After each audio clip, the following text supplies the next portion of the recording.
Hello everyone, this is Dheeraj Kumar. Dheeraj chemistry classes में आपका स्वागत करते हैं। और चलिए आज हम लोग स्टार्ट करेंगे बीएससी सेमेस्टर 6 मेजर पेपर 14 का फिजिकल केमिस्ट्री का बहुत ही इंपॉर्टेंट टॉपिक लिंडमान हाइपोथेसिस या लिंडमान थ्योरी। लिंडमान हाइपोथेसिस या Lindeman hypothesis BSc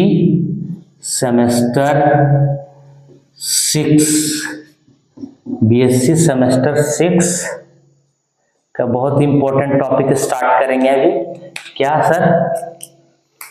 major paper 14, major क्या 14 फिजिकल केमिस्ट्री का। फिजिकल केमिस्ट्री का बहुत ही इंपॉर्टेंट टॉपिक बोल सकते हैं। ये बीबीयू के लिए बहुत बीबीयू, आरयू, एसकेएमयू और बीबीएमकेयू, विनोद बिहारी मातो कोलैंकल यूनिवर्सिटी, ये बीएससी सेमेस्टर 6 मेजर पेपर 14 ये अभी आप लोग को जो बताएंगे वो केमिस्ट्री ऑनर्स वाले के लिए है। और अभी जो बताने वाले हैं क्वेश्चन वो है केमिकल काइनेटिक्स चैप्टर का बहुत ही इंपॉर्टेंट टॉपिक लिंडमान थ्योरी या लिंडमान हाइपोथेसिस।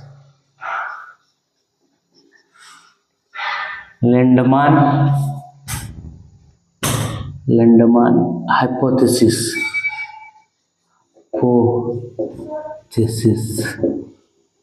इसी को कहा जाता थ्योरी। लिंडमान हाइपोथेसिस या लिंडमान,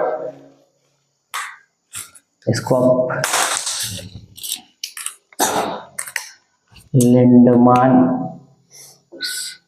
हाइपोथेसिस या लिंडमान थ्योरी ये बहुत इंपॉर्टेंट टॉपिक है। इसके बारे में ये जो लिंडमान थ्योरी आया था ये सिर्फ यूनिमोलिकुलर के बारे में, यूनिमोलिकुलर सब्स्टिट्यूशन रिएक्शन के बारे में बताया था।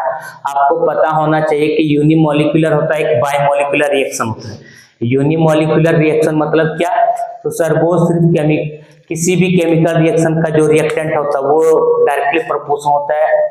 किसी भी केमिकल रिएक्शन का अगर रेट पता करना हो, रेट यानी स्पीड, तो वो डायरेक्टली प्रोपोर्शनल होता है रिएक्टेंट के, डायरेक्टली प्रोपोर्शनल होता है। और वो रिएक्टेंट के बायोमोलिकुलर हम लोग पढ़े थे, याद करिए SN1 SN2 में पढ़े थे ये ऑर्गेनिक केमिस्ट्री में। SN1 और क्या SN2 रिएक्शन। SN1 रिएक्शन किसको बोलते हैं? किसी भी केमिकल रिएक्शन का जो रेट होता है वो डिपेंड करता है, सिर्फ किस पर डिपेंड करता है? तो वो डिपेंड करता है रिएक्टेंट के कंसंट्रेशन पे। और ये डिपेंड करेगा रिएक्टेंट के कंसंट्रेशन के साथ साथ वो क्या बोलते हैं न्यूक्लियोफाइल पे। तो उतना ना जाते हुए पहले इसके बारे में हम लिख दे रहे हैं, इसके बाद बात करते हैं, इसको समझाएंगे तो ज्यादा समझ में आएगा। ठीक है, लिखिए इसके बारे में। मच्छर बहुत ज्यादा है, लिखिए इसके बारे में। Only one reactant molecule are take, only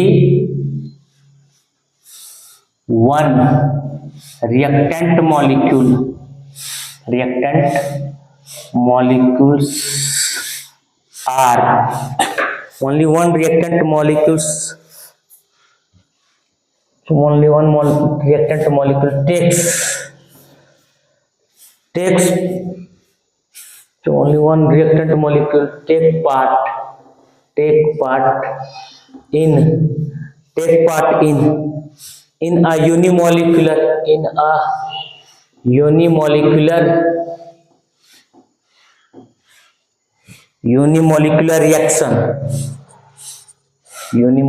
reaction। अब इसी में आगे लिखिए, if we assume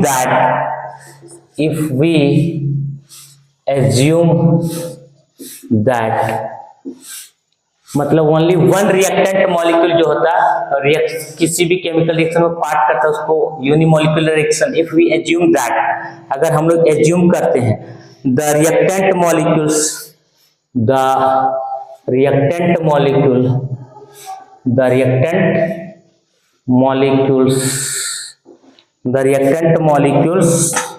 acquires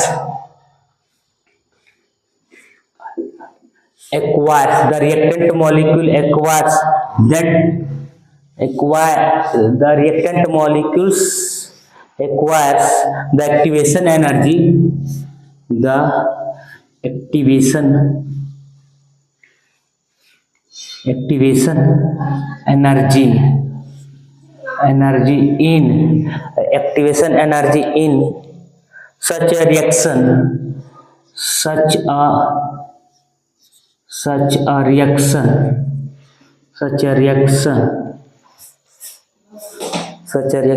by collision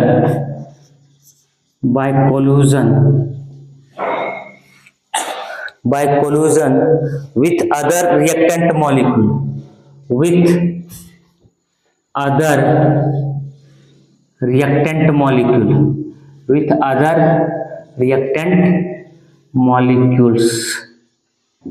paragraph change करिएगा यहाँ के बाद से paragraph change. Then the reaction should be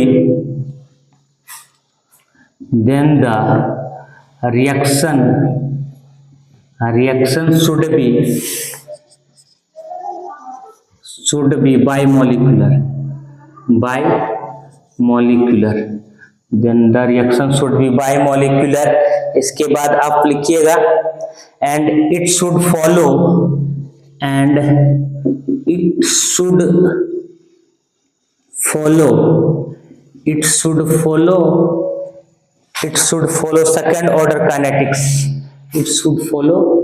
second order kinetics.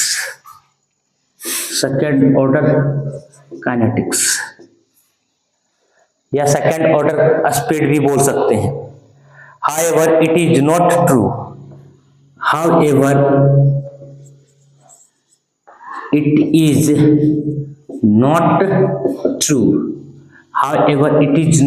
ये सही नहीं है। इसके बाद the unimolecular reaction is generally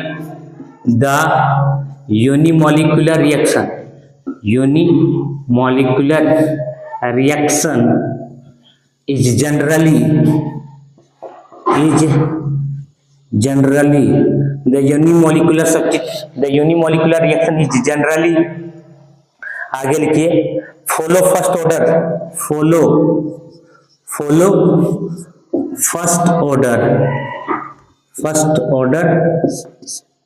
kinetics।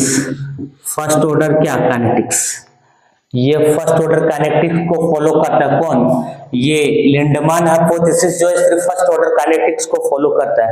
इसके बारे में अभी थोड़ा सा हम बताते हैं, ये अभी नहीं बता रहे थे SN1 SN2 उसी से रिलेट करता है, लेकिन ये सिर्फ लिंडमान हाइपोथेसिस या लिंडमान थ्योरी जो था फर्स्ट ऑर्डर काइनेटिक्स को फॉलो करता है। पहले इसके बारे में फर्स्ट ऑर्डर काइनेटिक्स को कैसे फॉलो करता है उसके बारे में समझाएंगे अभी हम।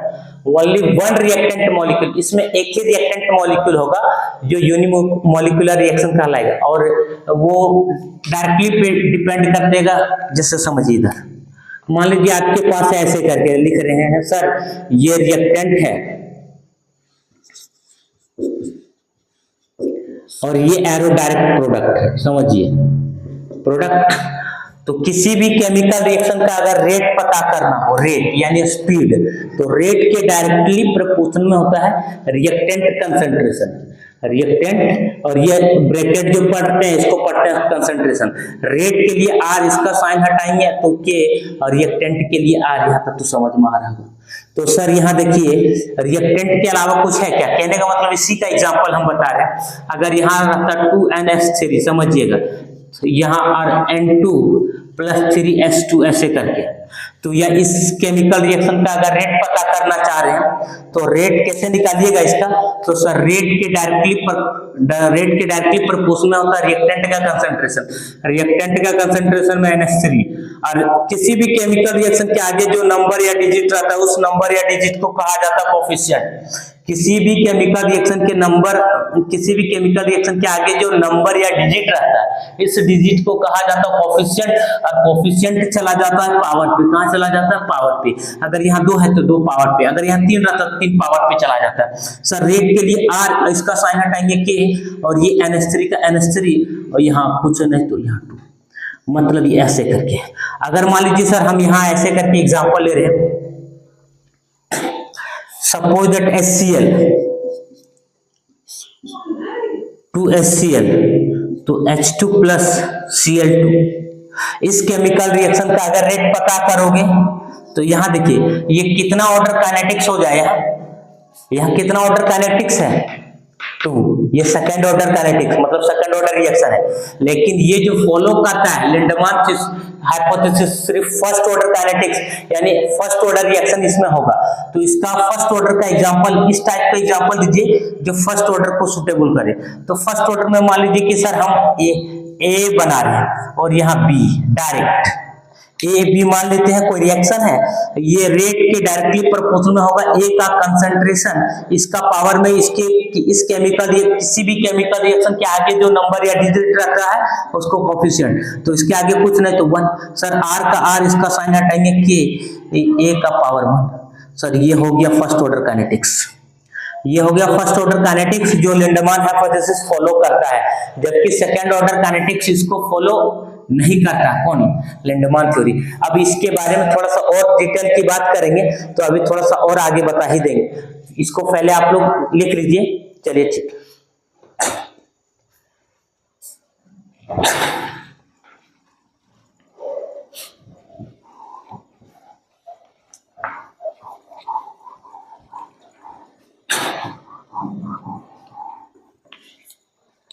अब लिखिए आगे। आगे क्या लिखना है? इन 1922 F.A. लिंडमान ये साइंटिस्ट का नाम था। मतलब 1922 में F.A. लिंडमान ने क्या बता रहा था वो उसके बारे में। presented a hypothesis presented a hypothesis in order to explain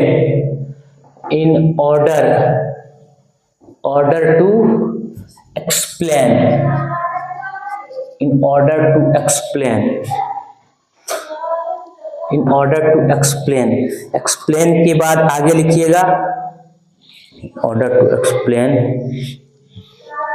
the rate of unimolecular reaction, the rate of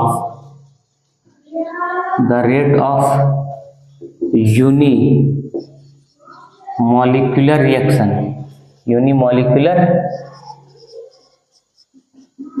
the rate of unimolecular reaction। ठीक है, इसके बाद आगे लिखिएगा molecular reaction, it is called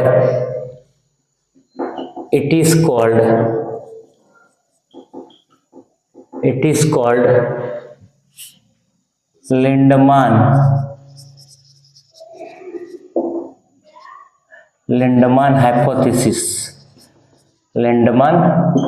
hypothesis और Lindemann mechanism और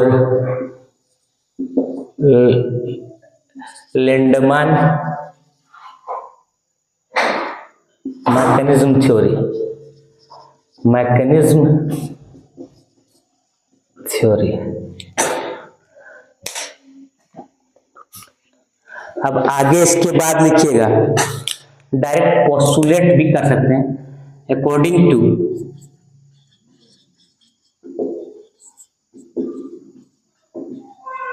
Lindemann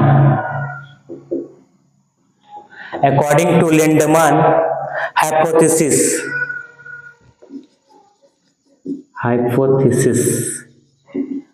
the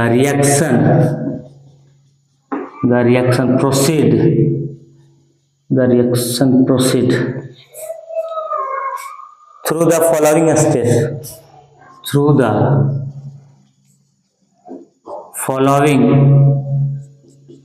following steps, पहला जो स्टेप है, पहला स्टेप क्या लिखे? 2 ordinary reactant molecule, 2 ordinary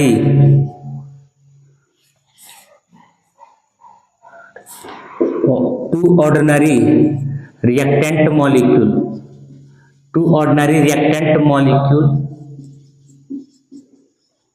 molecules एक का कंसंट्रेशन बता दे रहे हैं, collide with each other, collide with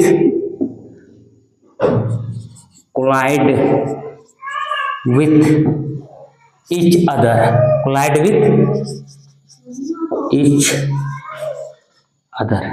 आगे लिखिएगा collide with each other and exchange of energy,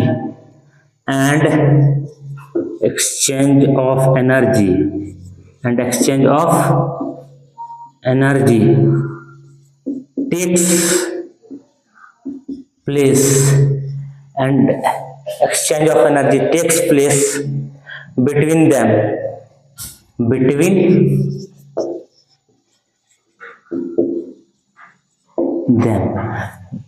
इसमें पैराग्राफ चेंज करके लिखिएगा। पैराग्राफ चेंज क्या करिएगा, as a result one of the reactant molecule, as a result one of the reactant molecule, as a result one of the reactant molecules which gains energy becomes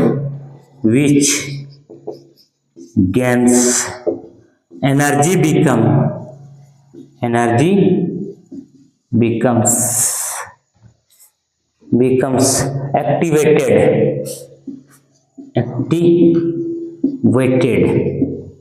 ये पहला point. अब इसका mechanism करेंगे, लेकिन हम सारे पॉइंट के बारे में पहले क्लियर करवा देना चाह रहे हैं।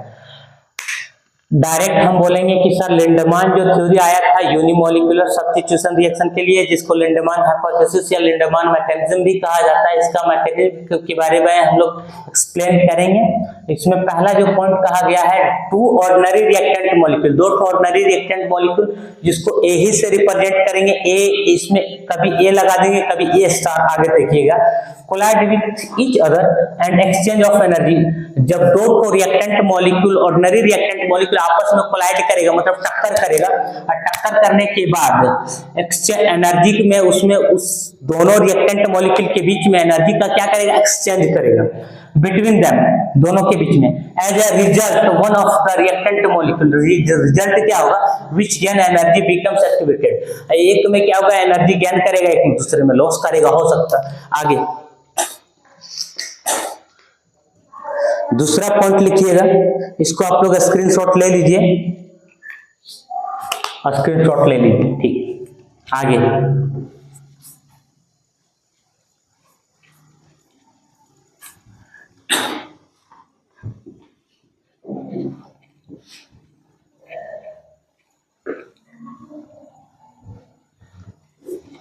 आगे देखिए दूसरा point, reactant molecule are activated by, दूसरा जो पॉइंट लिखना है, reactant molecule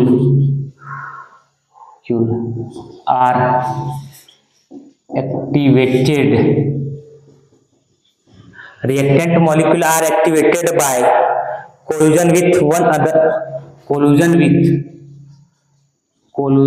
with one another।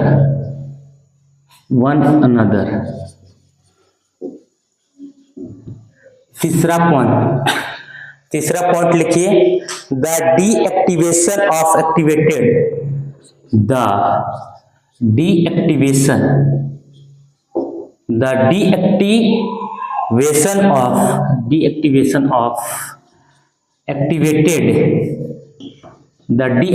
of activated molecule also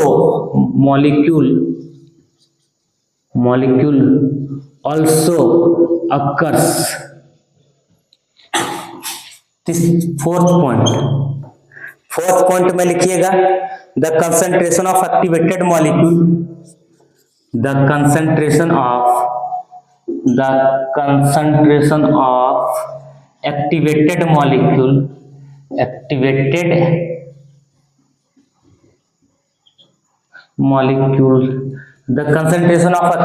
molecule आगे लिखिए, will be directly proportional to the will be directly proportional to the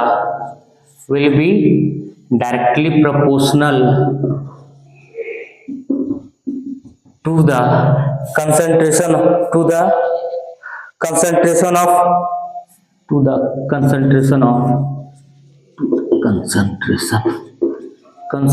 of normal molecules।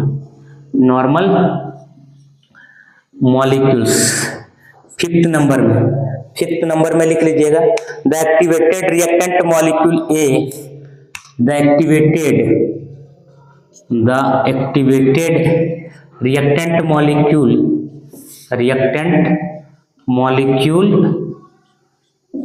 A, the activated reactant molecule A collide with normal reactant molecule, collide with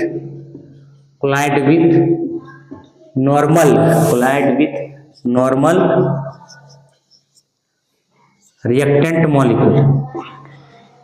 reactant molecule। आगे ए, यहां ए star लगा दीजिए, ए star, यहां ए। अब आगे इसी में लिखिएगा, and it is deactivated, and it is deactivated, इतना पॉइंट आप लिख लीजिए पहले, ये इसका स्क्रीनशॉट ले लीजिएगा। अब एक पॉइंट करके समझाते हैं। रिएक्टेंट मॉलिक्यूल होता है are activated by collision with another. Reactant molecule जो होता है जब कोलाइड करेगा तो वो एक्टिव हो जाएगा, मतलब प्रोडक्ट का फॉर्मेशन करने के लिए वो एक्टिव हो जाएगा, एक्टिवेटेड हो जाएगा। The activation of activated molecule, the deactivation of activated molecule also occurs. मतलब एक क्या होगा, डीएक्टिव, और एक हो जाएगा एक्टिव। मतलब एक मॉलिक्यूल्स बन रहा है, एक घट रहा है, मतलब एक जुड़ रहा है, एक टूट रहा है, ऐसे करके। The concentration of activated molecules will be directly proportional to the concentration of normal molecule। मतलब एक्टिवेटेड मॉलिक्यूल जो होगा वो नॉर्मल मॉलिक्यूल्स के डायरेक्टली प्रोपोर्शनल होता है। The activated reactant molecule A star collide with normal reactant molecule A and it is deactivated। Normal molecule जो होगा deactivated होगा, जबकि वो होगा क्या, एक्टिवेटेड। अब आगे इसी में देखते हैं, इसका पहले क्या बोलते हैं, इसका मैकेनिज्म देखते हैं। इसका स्क्रीनशॉट ले लीजिएगा। कोशिश करेंगे कि वीडियो लंबा ना हो, लेकिन ना चाहते हुए भी वीडियो लंबा हो जा रहा है। क्या बोलेंगे, ये सब एक घंटे के लेक्चर है, लेकिन फिर भी हम कोशिश करते हैं बहुत शॉर्ट में बताएं आप लोग को। और इसका mechanism of Lindemann hypothesis, mechanism of Lindemann hypothesis.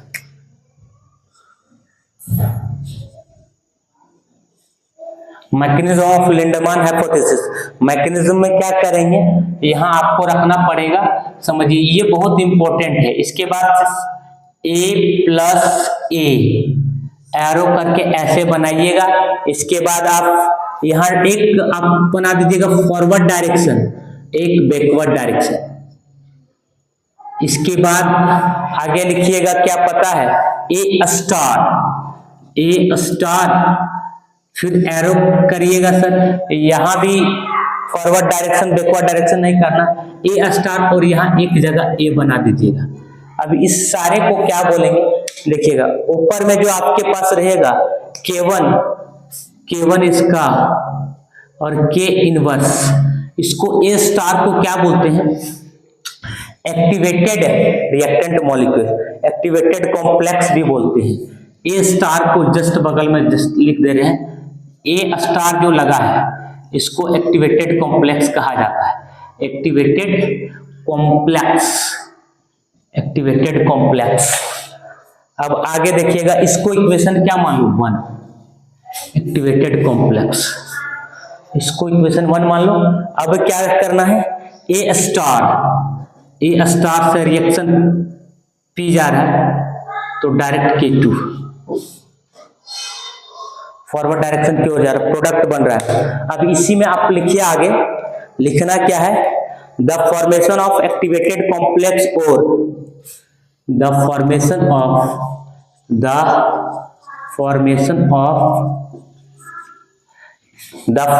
Of activated complex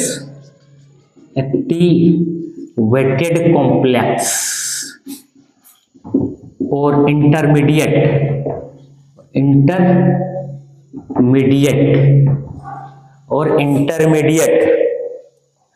is equal to the rate of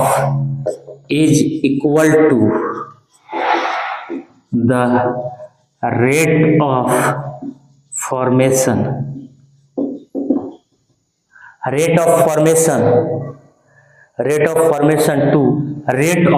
to rate of decomposition। मतलब डायरेक्ट आप बोल सकते हैं rate of forward direction is equal to rate of backward direction.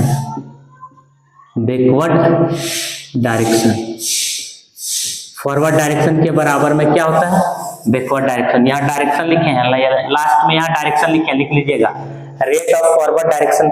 इसको आप short में ऐसे भी रिप्रेजेंट कर सकते हैं, rate of forward direction is equal to rate of backward direction. ये दोनों इक्विलिब्रियम फॉर्म में होगा। अब आगे क्या लिखना है आपको, K1 ए का क्या कर देंगे, square, A square is equal to, बहुत मच्छर है, K inverse A star plus A. K inverse का जो मतलब समझिए, इसका अगर रेट कांस्टेंट, K1 का रेट, K को बोलते हैं rate constant, K1 rate constant is equal to होता है A1 का स्क्वायर। अगर इसका निकालेंगे तो ये निकल जाएगा, इसका निकालेंगे तो ये ए स्क्वायर, इसका निकालेंगे K इनवर्स का ए स्टार ए, ये चीज प्लस करके। अब आगे क्या लिखना है, और प्लस करके, लेकिन यहाँ इंटू में जाता है सर, यहाँ जो जाता है इंटू में जाता है, ए स्टार ए। अब आगे क्या लिखेंगे, प्लस K2 ए स्टार, यहां तक। ये लिखने के बाद सेकेंड स्टेप में लिखिएगा K1 ए कंसंट्रेशन का square is equal to A star, दोनों में स्टार है तो ए स्टार को कॉमन मानेंगे, फिर क्या बाहर निकाल लेंगे ए स्टार को, यहाँ भी ए स्टार कॉमन बाहर निकालिए। अब यहाँ बचेगा क्या,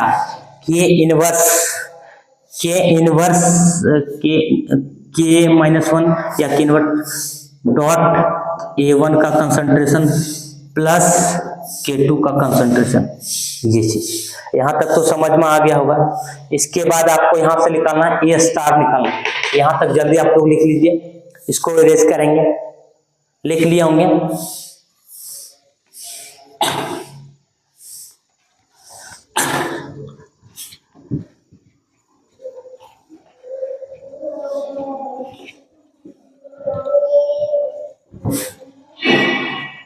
अब आगे ए स्टार इज इक्वल टू क्या हो जाएगा, ऊपर में जो लिखे थे K1 A1 का स्क्वायर बाय हो जाएगा K इनवर्स A फिर प्लस K2, ये चीज हो जाएगा, देख लीजिए, फिर प्लस 2K2। अब यही आपका बन गया। इसमें दो अलग अलग कंडीशन को एज्यूम करेंगे।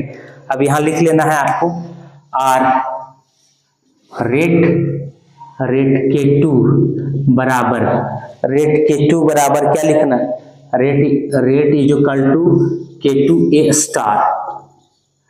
इसको इक्वेशन 2 बोलिए, इसको इक्वेशन क्या बोलना है 2। अब रेट बराबर यहाँ लिख सकते हैं आर बराबर क्या, या रेट इज इक्वल टू क्या लिखना, वही वाला जो लाए थे अभी, K1 into K2 K1 into K2 A1 का square upon K inverse A plus K2। ये कैसे आया हम बता रहे हैं, देखिएगा। जहां K2 है, जहां रेट है, रेट इज इक्वल टू, ये भी लिख सकते हैं इसके जगह। अब आगे लिखिएगा क्या, ना activated complex depend upon the, now activated complex depend upon the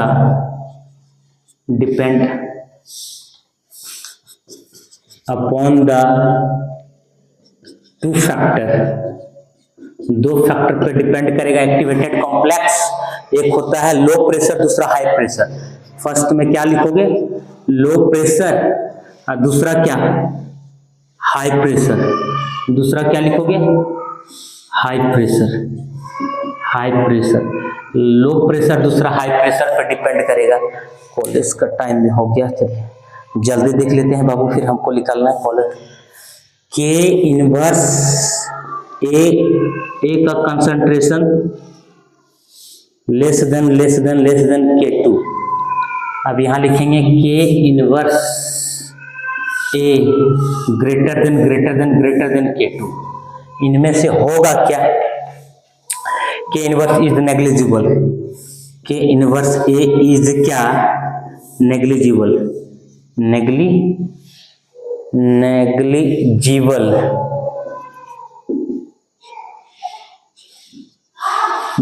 negligible.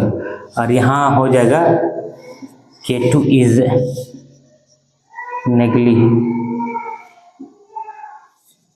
Negligible. K2 is negligible. अब तो यहाँ रेट क्या हो जाएगा, रेट इसका R बराबर रेट क्या हो जाएगा, चेक कर लो। इसका जो रेट होगा K1 into K2 A square by K2 बस ये ये कट जाएगा, तो यहां सिर्फ आपके पास क्या बचेगा, यहां जो बचेगा सर R बराबर क्या बचेगा, K1 इंटू A का स्क्वायर, ये बचेगा। कब, जब आपके पास लो प्रेशर होगा तब। और यहाँ K2 तो इस फार्मूला में पुट करिएगा, यहाँ से देखिए रेट मतलब K1 और K2 को तो नेग्लिजिबल करेंगे, ये खत्म हो जाएगा। अब यहाँ नीचे K इनवर्स A प्लस ये, इसके बाद ये तो K2 तो नेग्लिजिबल हो जाएगा। अब A और A स्क्वायर में ये कैंसिल हो जाएगा, तो यहाँ बचेगा क्या, ऊपर में K1 K2 तो ये कैंसिल, तो हो जाएगा K इंटू क्या हो जाएगा, K2 तो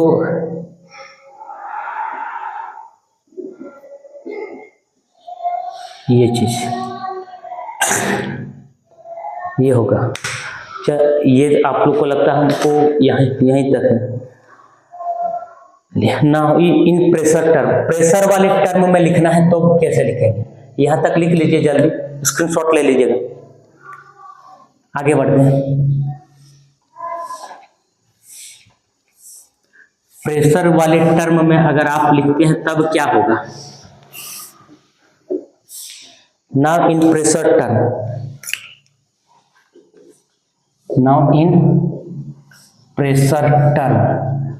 प्रेशर के टर्म में लिखते हैं तब क्या होता है, प्रेशर के टर्म, तो रेट बराबर क्या होता है, K1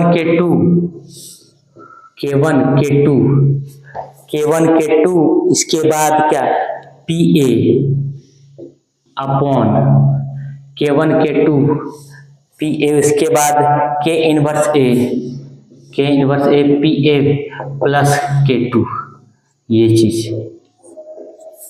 ये इसमें लो प्रेशर करेंगे, इसमें लो प्रेशर करेंगे, लो प्रेशर, इसमें एक बार हाई प्रेशर करेंगे, हाई प्रेशर, लो प्रेशर करेंगे, हाई प्रेशर करेंगे तो क्या होगा देखिएगा प्रेशर वाले टर्म में, तो K inverse PA less greater than K2, K inverse PA less than K2, पहले ये लेस K2, इसका साइन चेंज कर लीजिएगा K2 ये। इसके बाद क्या करना है, रेट बराबर तो निकल जाएगा, रेट बराबर क्या लिख लेगा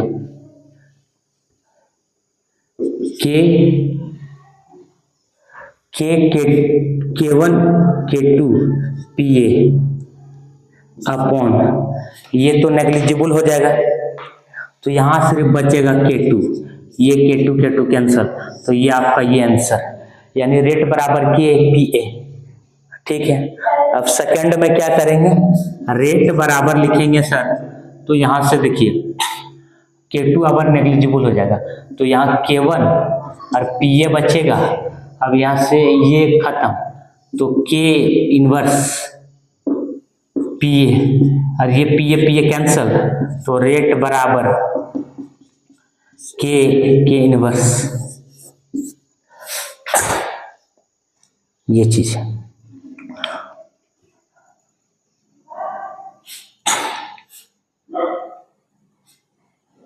ये यहां तक आप लोग लिख लीजिएगा। ये आप लोग का हो गया लिंडमान हाइपोथेसिस, लिंडमान मैकेनिज्म हो गया खत्म। अब इसी के बारे में अगर थोड़ा सा अगर डिस्कस करना चाहते हैं यूनिमोलिकुलर रिएक्शन के लिए, तो वो दिखा देते हैं। ठीक है, चलिए इसको लिख लीजिए।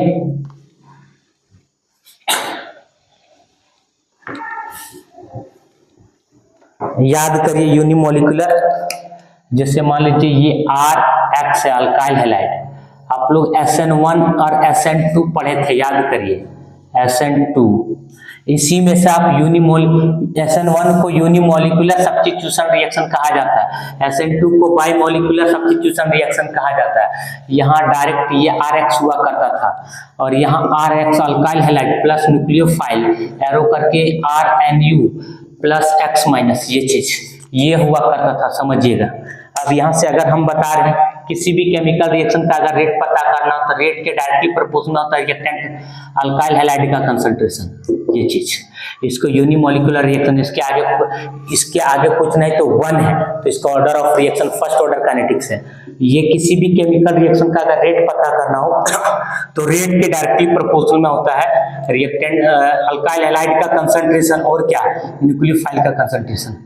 इसका पावर कुछ नहीं तो 1, इसका पावर कुछ नहीं तो 1 1 क्या हो गया 2, इसको बोलते थे अल्फा, इसको बोलते थे beta, alpha plus beta add करने के बाद 2 आया तो सेकंड ऑर्डर रिएक्शन, ये हो गया सेकंड ऑर्डर काइनेटिक्स। ये देखिए सेकंड ऑर्डर काइनेटिक्स, ये फर्स्ट ऑर्डर काइनेटिक्स। तो जनरली जो लिंडमान हाइपोथेसिस है या लिंडमान मैकेनिज्म, ये फर्स्ट ऑर्डर काइनेटिक्स पर बेस्ड है। चलिए आज के लिए इतना ही, थैंक यू, मिलते हैं नेक्स्ट वीडियो में।